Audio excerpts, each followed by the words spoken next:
Hey guys, before we get started, this episode is brought to you by Drunken Gentlemen, the drinking club with killer teas, and their newest drop, The Drunkest Place on Earth. And if you're a big Disney fan like I am, this tea is perfect for park hopping with a buzz. First timers get 20% off with the code WELCOME, but my Taproom listeners, you guys get 25% off. Just use the promo code Taproom Podcast at checkout and stay classy and never spill. And now, on to the episode.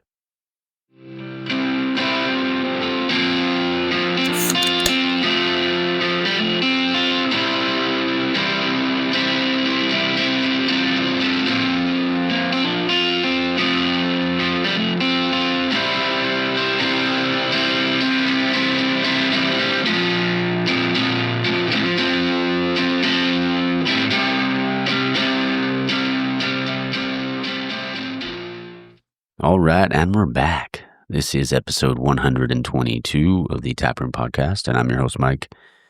Oh, man, what a day yesterday was at Beer Fest.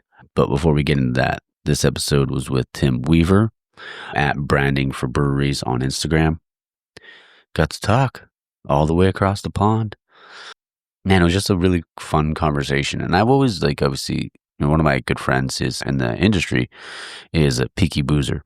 And it's just always, cool. I've always wanted to talk to someone, obviously from the UK on the show, being able to just kind of discuss, what it's like. I like obviously the culture, and I feel like, and then we did touch on it on the episode. We did talk about it. So I don't want to get too far into it, but we can talk about what that pub life means to the UK and stuff like that. So it was just a really fun conversation. So Tim, just want to say thank you, man.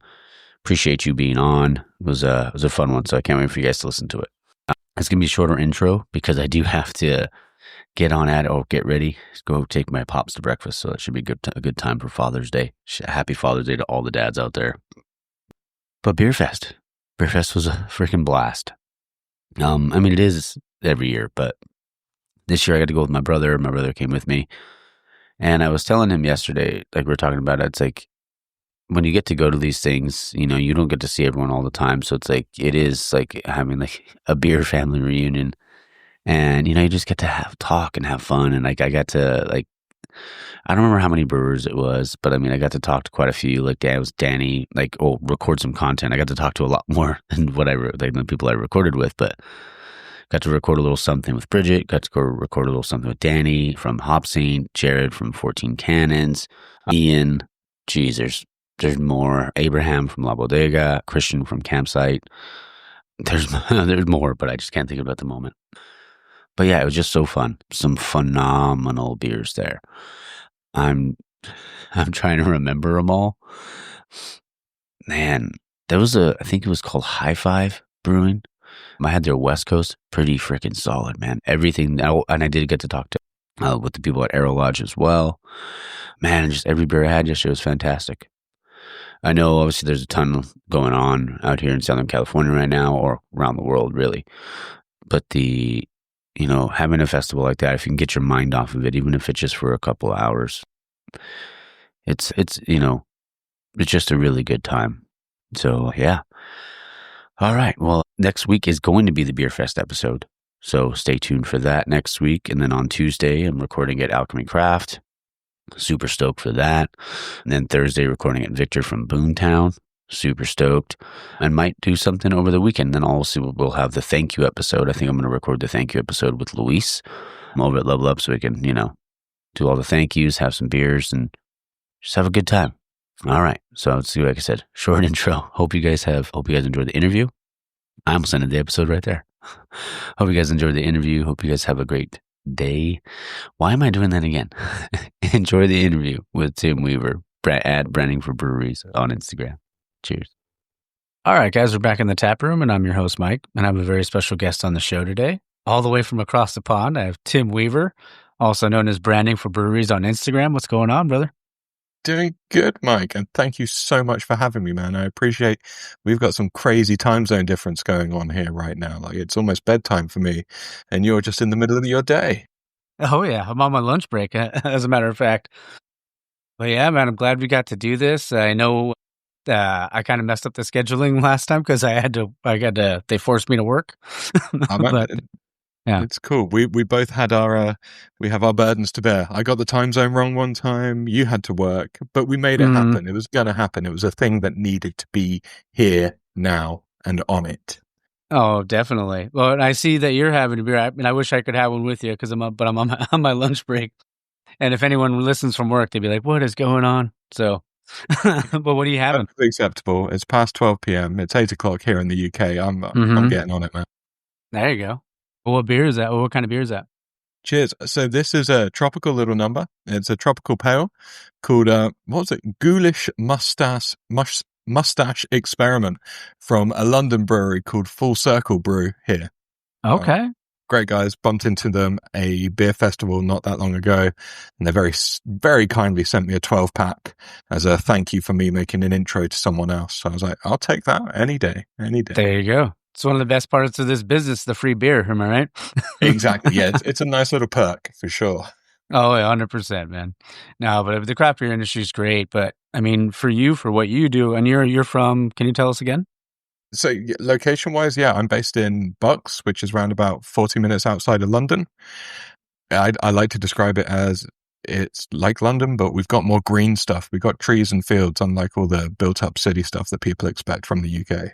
Okay, there you go. And how did your craft beer journey start, man? Tell us all about, branding for breweries. Okay, well, so it's a two-parter. Like my fondness for the industry started from when I was super young. Like my grandparents used to run a pub or bar, as you might refer to it, down in Devon, down in the south of England. And from a very young age, when the bar was shut, I was there sitting on the bar stools, climbing over kegs and casks, and just generally getting into mischief behind the bar before the punters came in. Love it. And as I grew up, I was working in bars and, serving and being a waiter and kind of getting stuck in. I got to drinking age, and of course I joined different beer communities, local breweries, beer memberships, and just got fully immersed in it from that point onwards.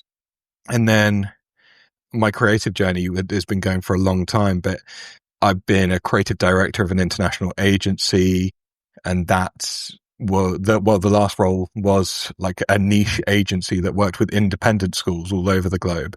I did that for like 10 years. Mm-hmm. And I kind of went, nah, I've had enough schools. I'm done. What do I want to do? I started my own agency, which is the Brand Weaver. And then slowly through the Brand Weaver's evolution, niched into the brewery sector because it kind of like went full circle. People describe it as like your ikigai, where the thing that you love, the thing that you're good at, and it helps people. I truly found that crossover now. That's great, man. And how long now have you been doing that for breweries? So working for breweries is coming up to 2 years now. So it's almost like the transition year when you start talking about it and you work with a handful. And then the second year where things really start to kick off and people ask for you by name and like recognize you at events and stuff, which is always fun when a random drunken brewery owner comes up to you and goes, dude, I love your work. It's like, thank you, my friend. I love you too. Oh, that's awesome. And so what was the transition? I mean, was it an easy transition going from like normal like marketing and branding to the craft beer side of it? In many ways, yeah. So when I started the Brand Weaver, I was kind of starting with a blank slate of who I wanted to work with. I just knew I didn't want to work with schools anymore because I'd had enough, man. 10 years of doing anything like that is enough to drive you crazy. So I swore off I was never going to work with schools again. And it was almost like career suicide because I then had no contacts. I'd been in that industry for so long, I had no one to reach out to start my new agency going again. But it was quite a relief because it meant I could reach out to anyone and everyone that I respected and admired doing anything. So in the first year of the agency, I worked with like DC Comics. I worked with the British Broadcasting Company. I worked with Disney, some well-known barbecue brands, fitness influencers, tattoo artists and product creators, and a couple of breweries. And then I knew the benefit of niching or niching, depending on where you're listening. And I went, okay, I tell you what, actually the brewery sector is the place where I feel I can provide the most value. And the stuff that I did for other agencies and other kind of industries, I could do exactly the same for breweries, but I think they got value tenfold out of it because I don't know what it's like, with you guys out in the States, but a lot of our breweries are, of course, spawned from brewers who have a passion, and it's home Mm-hmm. brewing, and then it kind of takes over the garage, and then it gets a little bit out of control, and all of a sudden they're like, oh my God, I've got a business, which is great because they're creating some awesome liquid, but maybe they don't know how to tell people about it. They don't know how to position it. They don't know how to stand out. Yeah. Which is, of course, where I really thrive. I couldn't brew a beer to save my life, but damn, I can tell a good story and draw that out 100%. of people. Yeah. So it's a great balance. And coming back to your original question, was it easy? Yeah, it was easy because it felt natural and enjoyable, and I could immediately see the value it was giving people. So it just worked. Oh, that's great though, man. I mean, and that's what when it comes to like craft beer, like that's one of the things I love about the industry. Like they're always like willing to seek out help, where I feel like in other industries, they and the people are always willing to give help for that matter as well. But in other industries, they're not always like willing to they're almost like afraid to say, "Hey, I don't know this. Can you help me with that?" kind of thing. Yeah, and I found like different spectrums of that here in the UK. So like even some of the people I talked to, they're like, oh, there's a name for this. Like they don't really know what branding is a lot of the Yeah. time. People will think maybe branding is, oh, you can design my can or you can design a logo for me. And I'm like, no. It's like, it's loads more. It's the story that you tell. It's how you differentiate. It's how you talk, how you show up online and offline versus those other ones who are brewery owners and maybe they've got like a marketing person. But they're going, yeah, but my marketing person's just doing the same stuff there, posting the latest beer, and then there we got a pizza van turning up. Then we don't have much depth, so we need that story. And that's great. I mean, equally, when I first started to really tap into the industry, on certain social groups, right, like people were mean, like the Facebook community at times were like, wow, get out of here, stop trying to sell your stuff. But turns out I was being confused with another bearded guy who wears a cap and he was a meanie. So we got over that now and people embrace me for me and not mistaken identity. Okay. There you go. And so what are some of the breweries that you've worked with out there? Okay, so the first one that I always like to talk about is Vale Brewery. So they're not a million miles from me. They're based in Buckinghamshire, probably around about 40 minutes down the road from where I actually live. And they were the first brewery I ever worked with, but I continue to work with them today. Last year, they won Brewery Rebrand of the Year, and they that's beat awesome. like really big brewery names because these guys, small independent cask brewery here in the UK, like literally farmyard shed stuff set up in the middle of a field, and they are just slaying all these big dogs out there because they've got it locked in. So that's epic. I worked with people right down in the south of the UK, down in Devon, like at Willful Beer, right up to Wales, like Brains Brewery, and everywhere in between. So I'm probably working with 8-9 different breweries at the moment, doing different kinds of things and helping them with their branding and marketing. Oh, that's great, man. And for like the social media part of it, like, do you find that what do you feel like this is like the most kind of gratifying part, and what's like the hardest part for you to like when it comes to dealing with all that? Well, for social media specifically? Yeah. Oh, the most gratifying thing is, I suppose, just the engagement and the response. So like the algorithm is such a twisted, maniacal machine to try and get right across every damn platform, dude. It's a nightmare and it keeps me up at night. But, I'm trying to be relevant and topical on LinkedIn. I'm trying to stay cool and trendy on TikTok. I'm over on Instagram and I'm doing all the other stuff in between. And each and every one demands a different part of your soul in that you show up in a different way. And it just 100%.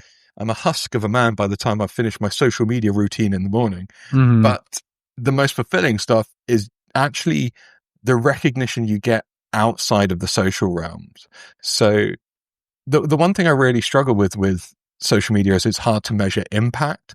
Like you can go, oh yeah, my video got like 4,000 views, or it got like 89 likes, or whatever you want to say, or it got saved or reshared. But what impact has that had on a person? Have they taken something away? Have they achieved it? Yeah. So like in the last probably 9 months, I've really started to experience it when I'm getting out into the events, into the beer festivals and the trade shows. And I've got people going, Tim, love the content, or, thanks for that interview. That show was amazing, or that Mm-hmm. download that you put out there was awesome. So actually really getting that face-to-face feedback and knowing that people are seeing it. Because that's the thing, you don't know how many people are lurking in the eaves and just kind of watching your stuff, but never truly interacting with it. Yeah. And even like chatting to some people now out in the States, they're like, yeah, we love your content. Like, you're one of our favorite content creators on LinkedIn. I'm like, damn, then bloody well tell me, man. Like, I'm just out here shouting into the void right now. Yeah. But yes, it's nice to be told. I've got a big ego and it takes a lot of stroking. So the more of that I can get, the better. There you go. And like for your show, like how long has that been going on now? Well, the Branding for Breweries podcast, Yeah. it didn't even start as a podcast, man. Like I kind of selfishly thought, I'm going to do some live chats on LinkedIn because I want to get more people looking at me. I told you about the ego a minute ago. It's kind of the boost. Yeah. And I started to talk to some really cool people. People are telling me these conversations are really cool. Like, it's a different angle that you don't hear much about in the brewery sector. You've got brewers talking about brewing operations or how to save on finance or the right hops to use and the right blends, mashes and all that kind of stuff. But no one really lays it out like branding and marketing. Here are things you want to be thinking about and doing on a regular weekly basis. And I thought, wow, maybe just doing it on LinkedIn isn't the greatest option. Like, because people have to go to my LinkedIn profile, they have to like drill down into the depths, find the events tab, and then there it is, lurking at the bottom is that one show they wanted to watch. So I was like, damn it, right? I'll go live, but now I'll go live on LinkedIn. I'll do YouTube. Man, once you're doing YouTube, you might as well do Instagram as well. Yeah. Once you're doing all of those, you might as well then record it and then upload it to Spotify and Amazon and Apple and all that. And so that started in November, and I've been doing one show a week without rest, basically, right up until now. So 25, 30 shows and talking to people all over the globe, which is amazing. And so many different people as well. Like, I've had the chief marketing officer of Asahi and Peroni and Pilsner Urquell, right down to, small brewery owners who are just doing something really cool and really different. It's really refreshing for me to get all these different opinions from all over the place and different parts of the industry. And it helps me get better, and it also just spreads the good word and helps everyone listening. Like, that's the mission of the show. Every guest I get on, I'm like, I want people listening to take away at least one thing where they go, I'm going to give that a go. Or I didn't know that. I want to try that out. If they've done that, then the show's a winner. That's great, man. I mean, that's how I feel too. Like, if it motivates one person to get out there and maybe do something with their life, that's like, I always end the show with like, find your beer. But yeah, it means like get out to a brewery and find a beer that you like, but it's also just a metaphor for life. Yeah. 100%. Yeah. You give, and at some point something's going to come back to you. But I'm very much a giver. I want to try and put as much stuff out there in the world. Like, that's kind of the mission, and like my driving mission for what I do with the Branding for Breweries work and the Brand Weaver. And I've said it time and time again. Like, I don't feel it's fair that the big breweries get to spend the hundreds and thousands of dollars on marketing and branding when you're smaller indie breweries, they don't have the budget, and therefore, like, the competition, it's not even, because someone's got great branding, someone's got great marketing, so they're going to get looked at first. What I want to do is even the playing field, so almost the conversation returns to who's got the better beer versus who's got the better looking can, or who knows about this brewery versus the other one. Oh, yeah. And even for like, starting your show and doing the LinkedIn lives and stuff like that, did you feel like it took you some time to find your voice, or like, or maybe not find your voice, but like find your rhythm when it comes to like doing a show and stuff like that? It's got easier. It certainly has got easier. I'm naturally a confident guy. Like, I used to play in a band. So I used to act a lot, so I've never been scared of, like, sitting in front of a camera, having a conversation, standing on stage, doing presentations and talks. So that's something that I've had as a real benefit to me.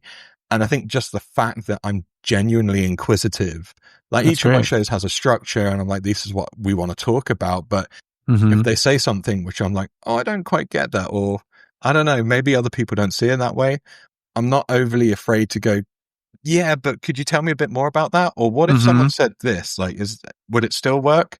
And I don't want to do it in a way that makes me sound like an idiot or a douche, but it's just a way to get more information out and provide more value to the people listening. Well, for sure. And like, even that's kind of, I mean, I always have like a set thing of talking points like I sent you, but we've already kind of gone off. I've asked you other stuff just based on our conversation already. Yeah. I mean, because I love that, because then you can get to know the individual more and it doesn't have to feel so structured. You can just have a good, fun, genuine conversation. And I'd hope that the people listening enjoy that more instead of like question time. Question number 2. Tell me what you think about this. Yes, thank you. You've had your time. Now on to number 3, please. That's dull, man. Exactly. You want to have a Oh, conversation at the bar. oh, 100%. And that's why, like, even now, like 100 and whatever episodes in, like, I'm still trying to think of new ways to try to, like, hey, what are some new things I could throw in there just to change it up a little bit? And I feel like we have to be creative, and, you know, we have to always try to find ways to continue to grow every day. Man, and there's so much content out there that people can choose from these days. Mhm. Like, to have something that's been going as long as yours, like 130 shows, is like testament to the fact that you are continuing to tweak and evolve and kind of move with the times as well. Like, you're giving the people what they want. Thanks, man. I appreciate it. I'm just trying to, I always say, get busy living or get busy dying. Yeah, fair point. Yeah. Wanted to ask you, because I mean, a buddy of mine lives out there, but I can't remember where exactly he's at, but it's the Peaky Boozer. He's a buddy that he's a guy I've known for a long time. Yeah.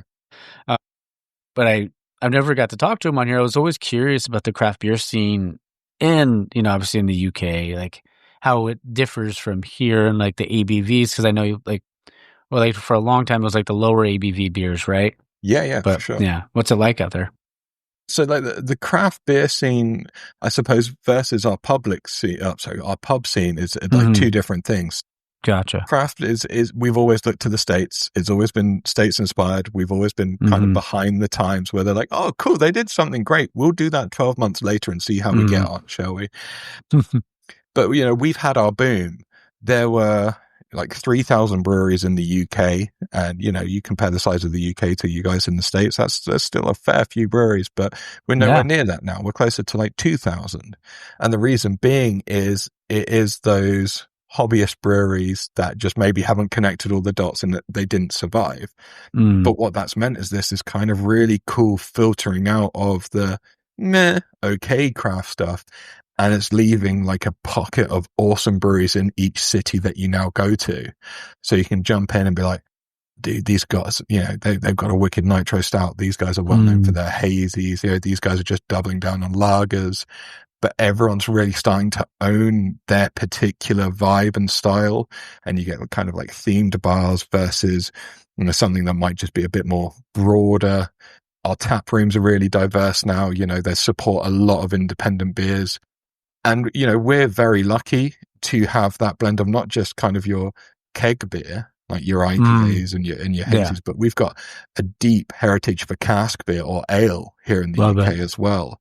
So you get that real mix between your hand pull and the stuff that you're pulling out of tap as well. Yeah, and that was one of the things I wanted to ask you too, is about like how important beer is to the culture in the UK. Man, like the pub here in the UK is like, well, it used to be the second home. Naturally, it's evolving as generations evolve, but of course, you know, you think the public house was built next to a church because everyone would go to church on Sunday and then they go to the pub. Like our pub is very different to that of a sports bar or a tap room. And we've got tap rooms and we've got micro pubs and all that other stuff now as well.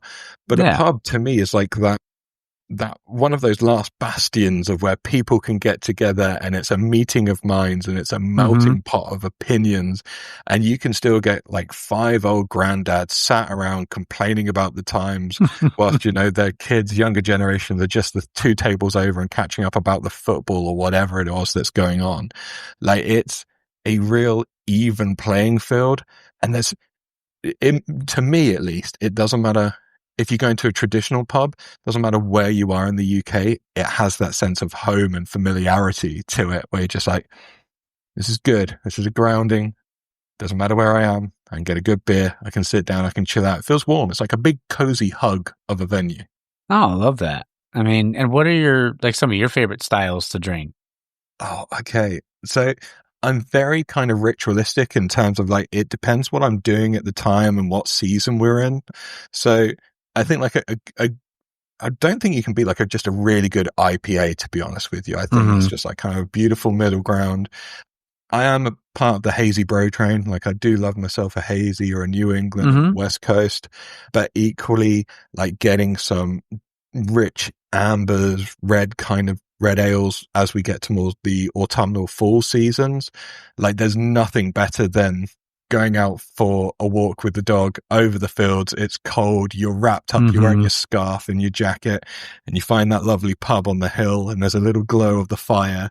You run into that pub, sit in the old worn leather chair by the roaring fire, and have one of those gorgeous amber ales from a hand pull. You're like, I'm living the dream. King of the castle, my man. Oh, yeah, that sounds like a hell of a day or hell of a night. It's a day and night if you do it properly, my man. There you go. There you go. What styles do you feel like have become more popular over there? Is it like the hazies and stuff like that as well?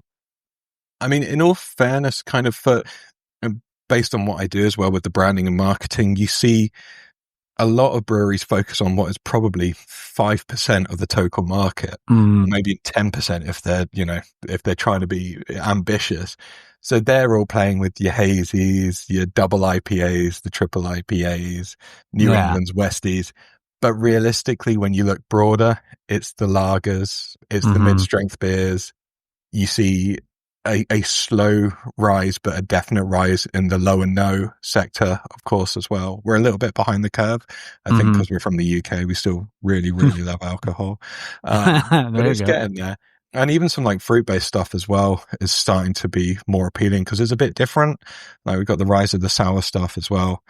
So it depends if you're talking to a brewer, like what's trendy, versus talking to the wider public where they're just like, yeah, it's still lager at the end of the day. Yeah, and that's what I was wondering. I was wondering about trends because it's ever changing out here. Like it's still like hazies are still super popular. You're still seeing a lot of like seltzers and stuff like that. I mean, do you see seltzers a lot over there? Yeah, we don't get a lot of the seltzer stuff, to be honest with you. Like nitro, that's a big trend that you see right now. You know, the nitro stouts and things. Although it's stuck with the stout realm for now until other people get more adventurous.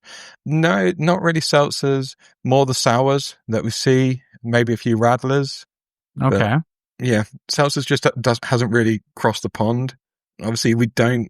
From a legal standpoint, we don't have any of the cannabis stuff here because it's not allowed. We get told off. We're naughty boys and girls if we try and put that into our beer. So I'm kind of looking to the future going, is it going to end up here in one way or another? We'll find out. Watch this space. But the legality has to change first for that. Oh, yeah. Oh, definitely. I mean, with the dankies, like, are you into like the really danky stuff too?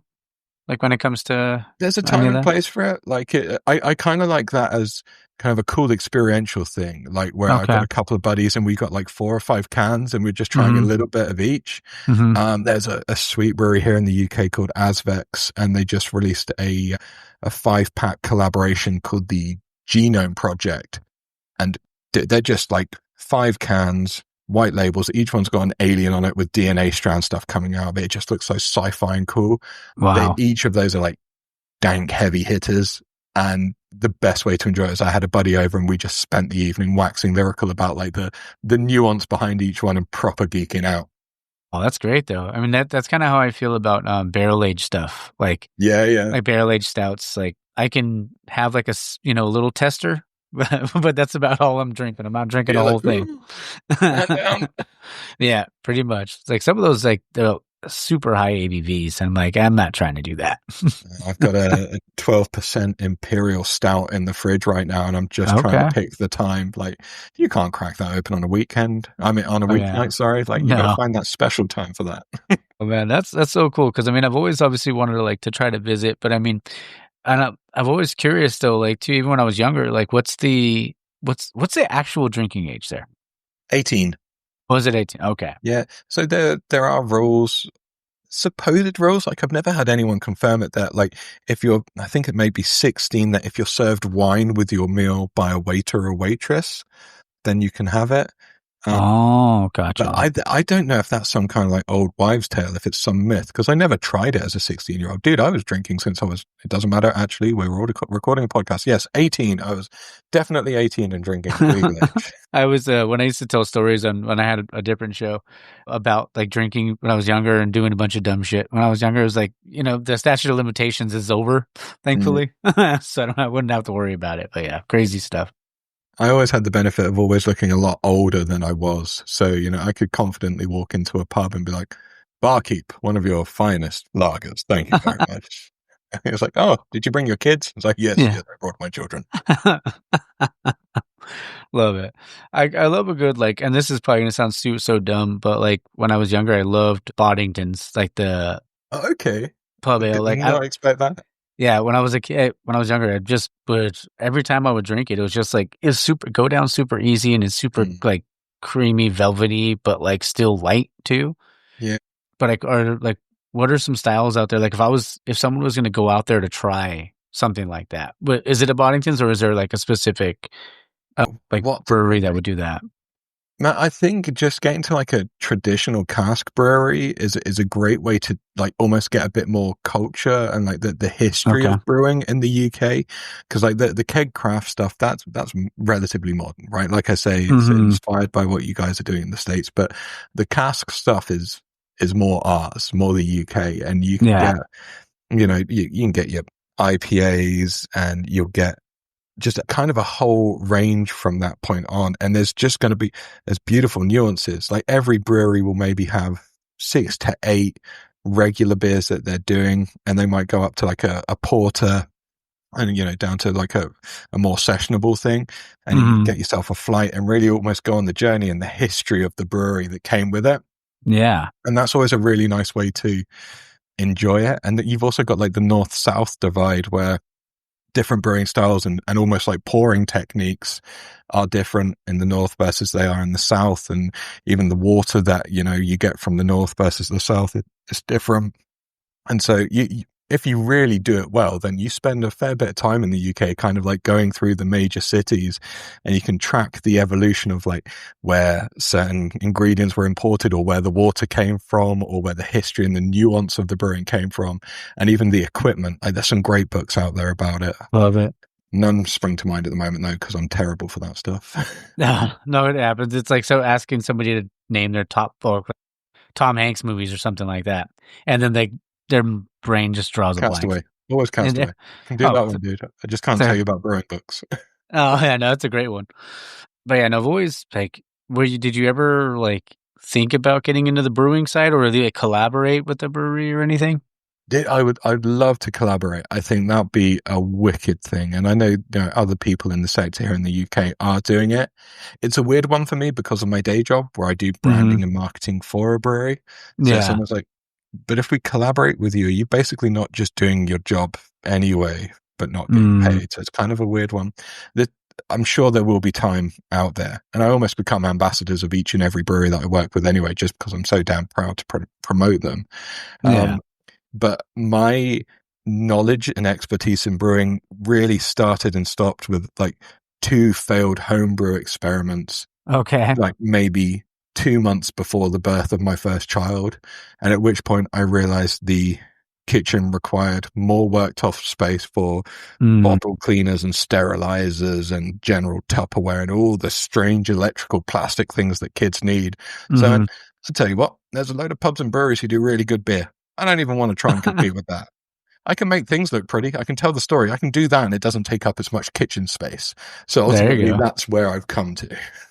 Oh, yeah. No, I mean, and that's the thing, too, because I remember people, like, I think sometimes when I talk to people, they assume that, like, I did brew one collab beer with the brewery with my buddy Dario, but people assume that, like, I brewed before or homebrewed before. I'm like, dude, I just love craft beer, man. I just go into the pub. Consumer. That's what it is. You've got an appreciation from the other side, which is so important. I think it's the meeting of the minds between the brewer and the person who's drinking it. If you can get both of those locked in, that's when you get something magical happening. So you're doing a strong service, sir. Keep it up.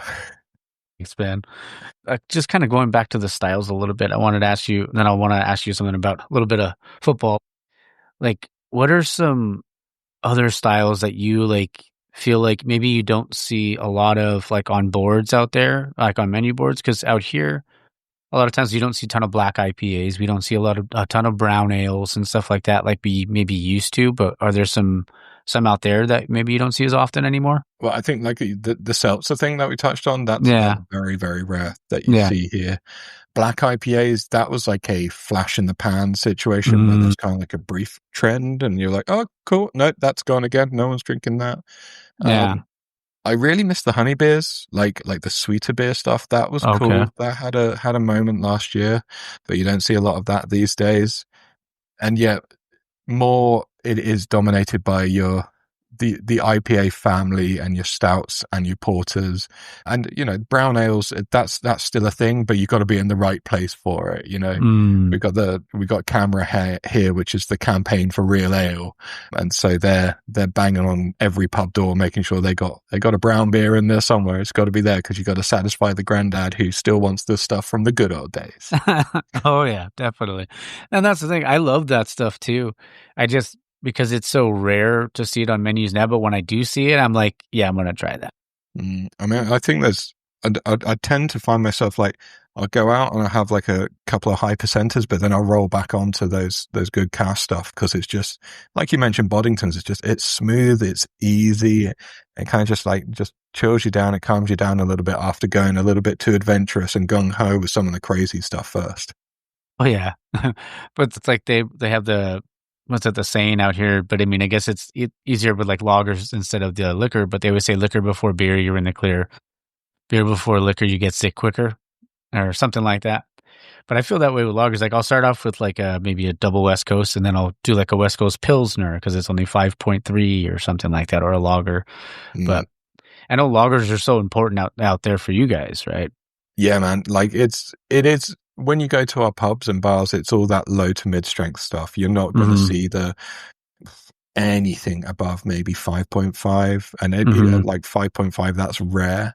Like it's only when you go into tap rooms where you start to branch above and get into your 6, 7, 8s, and like bottles and can shops. That's where you find the really special, the higher volume stuff, because it is a culture of and this is a sweeping stereotype, so apologies ahead of time, but it's a volume game for a lot of people here in the UK. Like you're going, I'm not a big football fan, but I know you said you were going to touch on it, but the idea of like you going to the game, you're going to go to the match, like, dude, if you're not like 10 cans in by half time, like you're doing it wrong, right? Yeah. Love that. It's kind of like that out here for like American football for us, like when we go tailgating and stuff. That's, it's a big thing to go get there, 6-7 hours for the game, have as many as you can, and then probably forget half the game or maybe fall asleep at your seat. So I'd love to experience the tailgate. Like the closest thing we have here in the UK is just train beers, because you got to get the train like to most of these sports matches. So like, oh, okay, we're going to be on the train for 2 hours, so we might as well see what we can achieve here before then finding the local pub before going into the stadium. Yeah, the trailer stuff, that would be very, very. Oh, for sure. I mean, I'd love to be able to go to a game, and I'll mention soccer. I know you're not the biggest fan. Like, how important? Like, because obviously beer is super important out there, but how important is like football? I mean, I feel like it's got to be like the same thing, or right at the same level. I would feel like, right? Yeah, for a lot of people, man, it is. It's a way of life. There's an affiliation that goes back, kind of from generation to generation. Like, my dad's dad supported this team, therefore my dad supported it, therefore I support it. We've been going to see the same team play for 50, 60 years, and they have this kind of almost like ritualistic mentality where this is what we do, or I'll take my kids along to see it because that's what we've done. And there's so much passion and commitment to these teams that they have no real association with, potentially, because their team might have been where their grandparents grew up, and they've moved like miles and miles down the road, and there's nowhere near them these days. But there's that loyalty and dedication, and that and beer go hand in hand as well. Just it lubricates the experience potentially too much a lot of times. You can see that it kicking off. You see it on the news where people just get a little bit leery. But it's not just football. Obviously, we've got a big rugby culture here in the UK as well, which is probably closer to the American football stuff in terms of the actual sport, but less padding.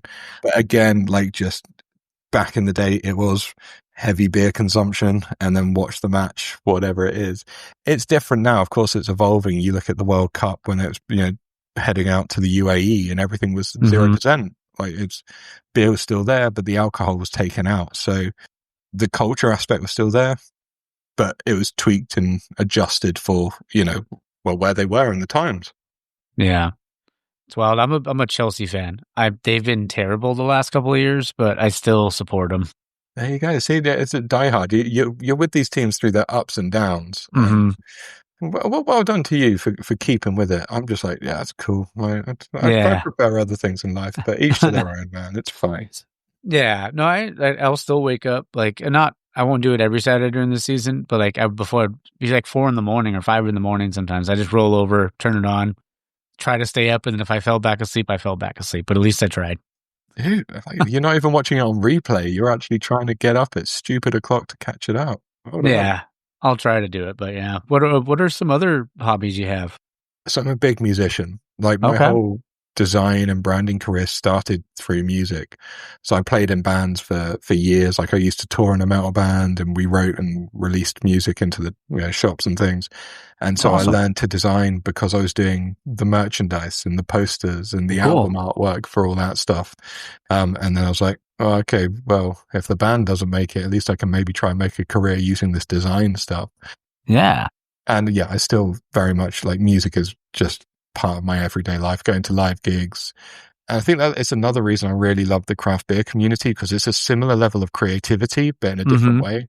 Like there's a tribal instinct when you find a really cool brewery. You're like, I'm one of these guys. I'm part of the group. So I can see a lot of crossover between like certain music genres and industries and the craft beer scene. What did you play, or were you a singer, or what did you do in the band? Drums. So I've drummed since I was 12, so a good couple of years. I tried vocals at one point, and then I was like, that's not for me. That's cool. So I was always the frustrated drummer, again, coming back to the ego thing, where I was trying to be as like enigmatic and animated as possible so everyone would look at me as I stood behind the attractive person who could sing. So now doing the podcast and doing my live talks and all those things, this is my kind of like failed frontman opportunity. Let's say, yeah, now you're the front man. Exactly. Slightly different thing. I don't have to carry a tune now, which is great. I can just wax lyrical about branding and people seem to nod and go, yeah, that's cool. I just need some fireworks and pyro when I step on stage. And then I'm pretty much like, I've ticked the box of living the dream. There you go. Like, what was the name of the band? So the biggest band was This Dying Hour. Okay. You can find them on Spotify. You can find videos on YouTube and stuff like that. But I'm going to write that down. You got to check it out. It's Mommy Didn't Love Me music. It's like aggressive metalcore, fast drums, fast guitar. It's good stuff. And the band is still going, like many, many years on. I've stepped away, because I've got a career and a family and all that stuff. Not about giving up on your dreams. It's about adjusting them for what's realistic at the time. There you go. But yeah, my buddies are still in the band and they're doing great and they're still touring and stuff. So yeah, if you like metal music, check out This Dying Hour. Oh, definitely. I'll be checking out a buddy. Well, the one that actually I had that just released this past week, he was in a band, and I listened to his stuff on Spotify too, so I'll definitely be checking yours out. Nice one, man. Yeah. Let me know what you think after. Oh, for sure. Yeah, no, I'll listen to it on my way after work tomorrow when I get in the car. Sweet. Another thing I want to ask you, like, so if somebody was going to go visit the UK, like, and there's like, and obviously I know there's like the big stuff, like obviously in London, but like if there's maybe some like places to visit, like off the beaten path, are there maybe some, I know, sorry, I left that one off. Okay. Sorry. I have to scratch my brain. So you're talking about like specific breweries or I mean, it could be a brewery, or it could be like, just like maybe the best burger out there, or it could be just like a touristy place, or maybe the place that maybe the tourists don't know as much about that they could go see. Cool. I think, wow. Okay, so off the top of my head, there's so much. I think especially, everyone goes, oh, you got to go to London. But the thing about London is you got to get away from the main tourist areas, because there's so much culture and history, like with every back road that you turn down. And this, especially now with the rise of pubs popping up in like old cinemas or abandoned fire stations and things like that, it's really lush and you just have to go hunting. There's a great book by an author called Thomas Vosper, which is like the London's best pub crawls. Like you could just spend, there we go, I remembered a book. Hey, check me out. I'm cool. Love it. There you go. But yeah, if you have that, then that's a wicked week just going around those pubs. And like you get to go to pubs that will flood. And so you always have to wear like waders or Wellington boots when you go there because the tide's always open and it's just part of the thing. But equally, things to do in the UK. I mean, there's great restaurants. We've got a big food culture. There's a lot of fantastic places. I live close to a town called Marlow, and they have an astounding chicken wing shop, which is ran by a son of a very well-known chef in the UK, a guy called Jack Blumenthal. But he doesn't just do chicken wings. He does like crazy recipe chicken wings, like where he's got like marshmallows and all these weird ingredients on it, but it just worked. And the stuff rocks. Wow. And equally in Marlow, there's a phenomenal cask brewery, and they don't serve outside a 30-mile radius. So you have to be in that area to get their beer. And they've got the coolest community. They've got the coolest membership there, where just every second Tuesday you can go from 7 o'clock onwards, bring a buddy, they give you a glass and they like crack on for a couple of hours. And they've got a wicked tap room. They always produce a new beer every month. And it's a real experience. But it just takes a little bit of looking around, like just don't go the normal path. Take that left instead of going right. And I'm pretty sure you're going to find something awesome. There you go. It's always, those are always the best places to go, though, right? Yeah, man. Yeah, it's always good to find the hole in the wall. I'm going to have to like Instagram you a load of stuff after this. Be like, I should have said this one, man. No worries. That's cool. I mean, I could always throw it when this episode comes out. I could throw it in there. Yeah, cool. More things before we finish up. First, this is a two-part question. Where do you see the craft beer community going? Maybe in the UK, maybe in the next 5 to 10 years, and then like what the community means to you. And you can answer that however you like, in whichever way you want. Cool. Like from where I stand and what I do as a job as well, and then looking at consumers and how people are integrate drinking into their lives, I think the craft beer community is going to be more experience driven than ever before. I think actually people are going to become more closely knitted with what's going on in the tap room than what's being served behind the bar a lot of the time. They'll find tap rooms who put on cool events that reflect them, what they want to do, where they want to be. Because you're going to get people who are drinking less these days as well, and people who don't want to drink at all. And so those choices are going to be based around the events that are going on or the food that's being put on. And then the beer that's being served, that's like the icing on the cake a lot of the time. But for me, what craft beer means is that sense of creativity. It's discovery and it's camaraderie. Like I say, like my best evenings have been sat at a pub, just chatting absolute rubbish with my buddies and like talking about a beer that we've not tried before, getting really excited because we've seen a new one that's been added to the bar. Or even if we're not at a pub, getting around someone's house and, each bringing 2 or 3 cans that we don't think anyone's ever tried before. And it's just that social lubricant that gets everyone talking and just being really open. And I think it's so important. Sometimes beer gets a bit of a negative spotlight in times, but when it's done right and with the right people, it just enhances that connection and that conversation where people have to talk and they have to be open and they have to find those people they get on with, because we can't live isolated. And to me, it all blends together. It works so very well. Beer, conversation, community, craft, creativity. It's all in one. It's a big ball of awesome. Oh yeah. Well, that's 100%. I mean, the community is great, and you get to, have a conversation like this over my lunch break, and how you be able to talk. So, what I wanted to ask you earlier and I forgot until now. Do you guys have like craft beer, like liquor stores out there? Or, because I know we have a ton out here that just sell a bunch of craft beer, but I wasn't sure if it's similar to like maybe getting stuff from over here or what you guys see. Yeah. So we have bottle shops, which is kind of like a liquor store, really. Mm-hmm. Not a huge amount. You'll maybe find one in each larger city, really. Okay. What's probably more common is we'll have a tap room that's got, 8, 15 beers on, and they'll have a beer fridge as well. And It might just be 1 or 2 fridges, and there's a couple of different cans in there that you can take away. But when I'm going on holiday in the UK, dude, I am Googling to see if there is a bottle shop in there. I'm like, okay, cool. There you go. Get my fix. I got to find the new stuff. I'm one of those really annoying guys who Googles like the closest brewery to any place that we're visiting. Same. It's got to be done. It's part of the holiday. It's part of the experience. How can you enjoy the culture of that new place if you haven't tried their beer? It's impossible. Exactly. I would always be like, too, if there's a brewery close by, maybe I can get someone to talk to me while I'm out there. There you go. See? Combine all the joys. Oh, it's so fun, man. And speaking of beers, I always love to ask like desert island beers. Like you can choose obviously like one, I guess maybe domestic for you guys, and then maybe either a craft style or specific, like like a renegade brewery beer or something like that too. Okay, so one like commonly available beer that you can get kind of in our supermarkets here are probably Hop, Skip and Juice by Vocation Brewery. So those guys are based in Huddersfield. They're pretty well known in the UK. You'll find them in a lot of stores, in the kind of the beer aisle. But that's kind of a really nice, it's not entry point to craft, but like if you've tried a couple of like really well-known names in the industry, that's like your next level up where you're like, okay, this is cool. It's a little bit different and they do it really, really well.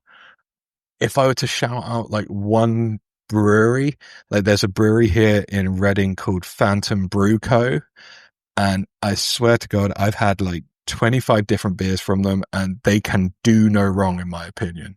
The guys are legendary brewers. They've got a really cool illustrator who works with them. They create like gorgeous looking cans, but they also do really fun, like kind of nostalgic throwbacks. So they did a Blink 182 kind of range and they would just like tweak the names and they did the Tom, Mark and Travis show album artwork, but swapped Tom, Mark and Travis for their brewers. I love it.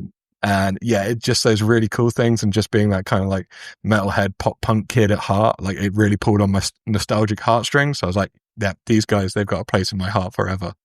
Oh, that's freaking great. And like it's always cool when you can find either like, because branding obviously is super important. Like the can artwork or like the name of the can, like, the name on the can too could be like the catchy part of it. But I mean, when people are going into say like even like a bottle shop, like something's got to draw them to pick that can, right? Dude. Or yeah, like I said, it could be the name, it could be the branding, it could be the artwork or anything like that. It's awesome though when it all comes together like that. Yeah, it's well, I call it the 2 pint test, which I stole from someone else, but it was such a great like way to summarize it. Like the first pint is sold based on the branding and marketing. It's like what you see on the can or what you see on the clip or the story you've been told about it or word of mouth it's got through to you. The second pint, that next one, that's based on the quality of the liquid because you're like, yeah, I want another one of those. But it's symbiotic. They should work together to achieve that ultimate goal of like great brewery, great environment, great liquid. Let me have more of what they've got going on. 100%, man. I know we talked a little bit earlier about chicken wings, but I was curious about your favorite food to pair with the beer. Oh man, it's anything that's on the barbecue. Like there is that ritualistic thing of like slap the meat on, crack open a cold one, and dude, I'm golden. So just like, ribs, a steak, and just like an ice cold beer. And here in the UK, having good weather is very rare. Like it's cool. We've got grey and we've got rain and we accepted that a long time ago. Yeah. But there's 3 days a year where we get the sunshine and we are making the most of that. We are tops off. The pasty bodies are out. We're trying to get as much sun as possible. You better believe the barbecue's on and I'm cracking beers like there's no tomorrow. So yeah, I love it. Barbecue food and beer. Dream, my man. Oh yeah, I mean, I feel like they go hand in hand. You can't have a barbecue without having a couple cold ones. So it's sacrilege, in my opinion. Very hard to do.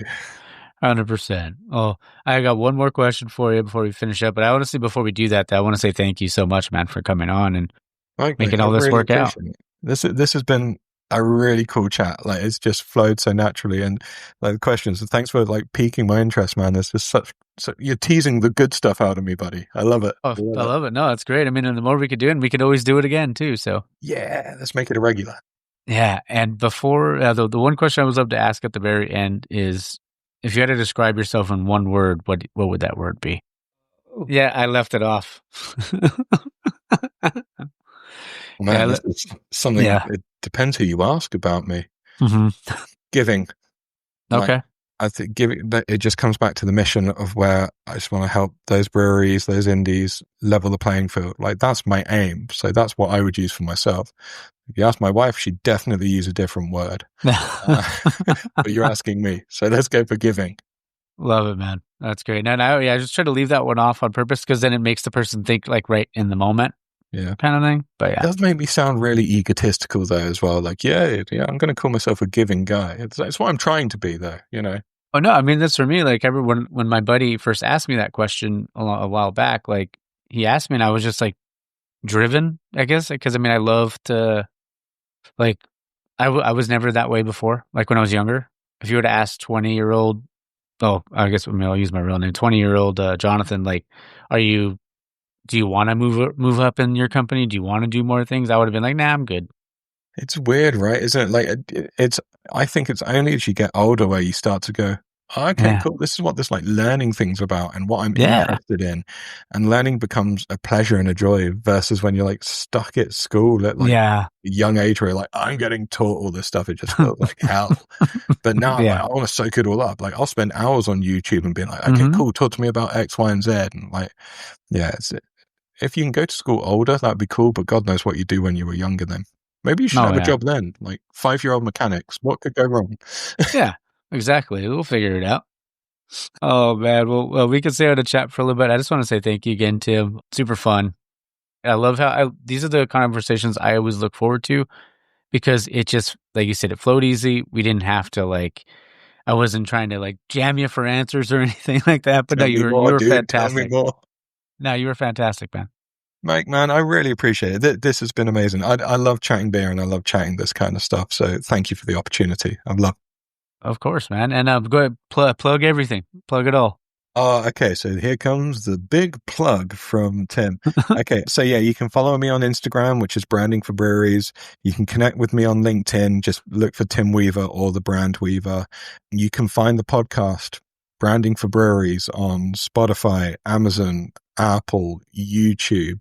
I've got a newsletter that goes out weekly. If you go to thebrandweaver.co.uk/brewery newsletter, you can check that out. And I've got the website, thebrandweaver.co.uk. I'm also writing a book. I don't know when it's going to be out, but you know, that's something that I'm chapter 16 right now. So watch this space and maybe next year there'll be a book that people can buy as well. Love it. Well, I can't wait to read it when it does, man. Thank you, my man. Thank you. Of course. Well, like I said, everybody go follow Branding for Breweries on Instagram and, you know, on all the other social medias. But yeah, we'll stay on and chat for a bit. Thanks again, man. Cheers. Cheers, Mike. All right, guys. I hope you guys enjoyed that. Like I said, Tim, thank you again, man. It was really fun. And like, I mean, I love obviously like learning new things, love learning about different cultures. And especially, you know, if people are out there, you know, going out to the UK to visit or anything like that. I mean, it's always kind of cool to know where to go, right? And like hearing about the craft beer scene out there, and it just, I mean, I just love that you can literally go to almost any city. There's a brewery in that city. I just think that's really cool. And we all love it, man. That's what the community is all about. It's about growth and love and all that good stuff. All right. Well, I'm going to shut up now. I got to get ready and head out. So I hope everyone has a good week, has a great Father's Day. Don't forget to support local, drink local, and find your beer. Cheers.